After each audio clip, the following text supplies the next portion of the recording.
Selamat datang di channel YouTube Jejak Legenda.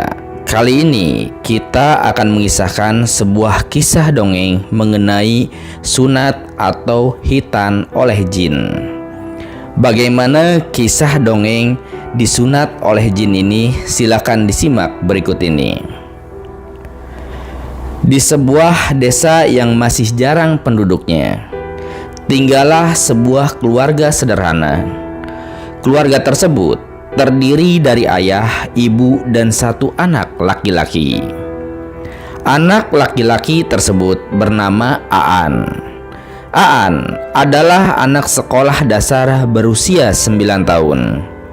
Aan merupakan anak yang gemar bermain bersama dengan teman-temannya. Rumah Aan terletak di dekat sungai. Sungai tersebut terletak di antara pohon-pohon yang besar nan rimbun. Sungai itu terkenal dengan keangkerannya. Namun, air di sungai tersebut sangatlah jernih, sehingga sering digunakan untuk mandi maupun mencuci oleh warga. Tidak jarang, Aan bersama teman-temannya bermain air di sungai tersebut. Suatu hari, Aan pergi ke rumah salah satu orang temannya bernama Boni.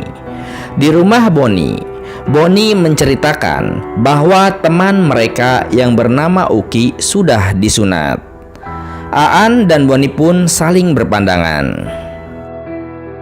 "An, katanya Uki baru saja disunat, An," kata Boni. "Oh ya, bagaimana ya rasanya?" ujar Aan sambil membayangkan proses sunatan. "Teman-teman lain sudah banyak yang sunatan, tinggal aku dan kamu saja yang belum," kata Boni lagi. Aan terdiam dan berbicara dengan dirinya sendiri. "Benar," kata Boni, "di antara teman-teman hanya aku dan Boni saja yang belum disunat." Tidak lama kemudian, karena hari sudah beranjak sore, Aan pun pamit kepada Boni untuk pulang. Sekembalinya Aan ke rumah, ia pun langsung menemui ibunya. "Bu, kapan ya Aan disunat?" tanya Aan.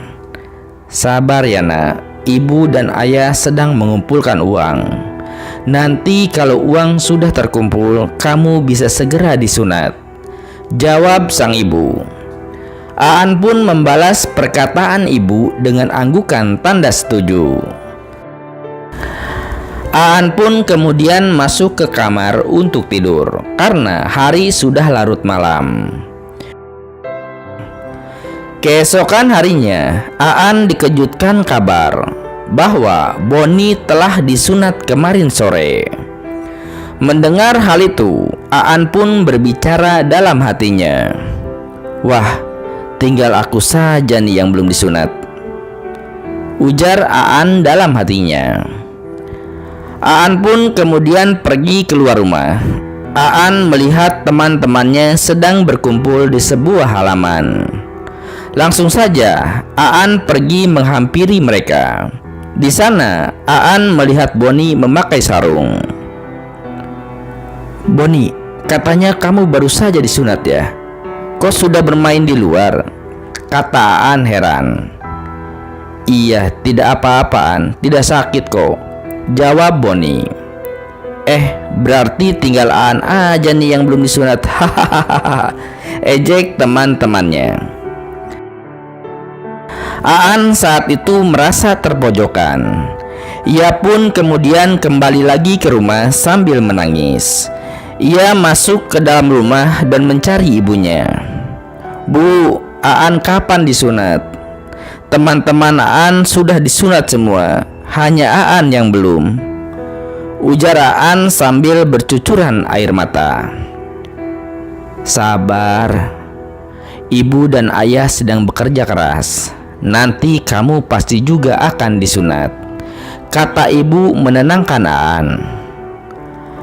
"Aan maunya besok, Bu," kata Aan sembari berlari menuju kamarnya dan meninggalkan ibunya yang sedih melihat kelakuan Aan. Keesokan harinya, seperti biasa, Aan bermain bersama teman-temannya. Mereka berencana untuk mandi di sungai. Langsung saja pakaian mereka dilepas satu persatu dan biur mereka terjun ke dalam sungai. Lama mereka bermain air hingga menjelang petang. Setelah puas bermain air, mereka akhirnya naik ke permukaan dan kembali memakai baju mereka. Mereka pun lalu pulang ke rumah masing-masing, termasuk Aan. Sesampainya di rumah, Aan mengerang kesakitan. Sang ibu yang mengetahuinya lantas menanyakan apa yang baru saja terjadi pada diri anaknya. Ibu pun segera melepaskan seluruh pakaian Aan. Ibu terkejut melihat apa yang berubah pada Aan. Ternyata Aan sudah disunat. Entah siapa yang melakukannya. Ibu terus bertanya kepada Aan, namun Aan tidak tahu mengapa bisa tiba-tiba berubah seperti itu. Ayah dan ibu Aan pun kemudian membawa Aan ke seorang tabib yang sakti.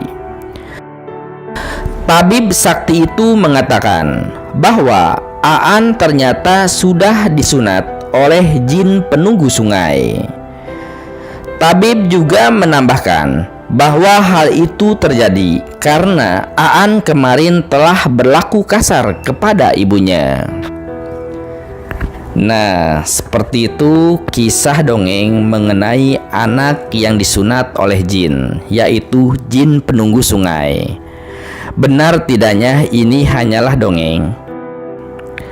Namun begitu, tentunya ada pelajaran atau hikmah yang bisa kita petik atau pelajari dari kisah ini, yaitu ada baiknya kita selalu bersikap baik kepada orang tua, apalagi ibu.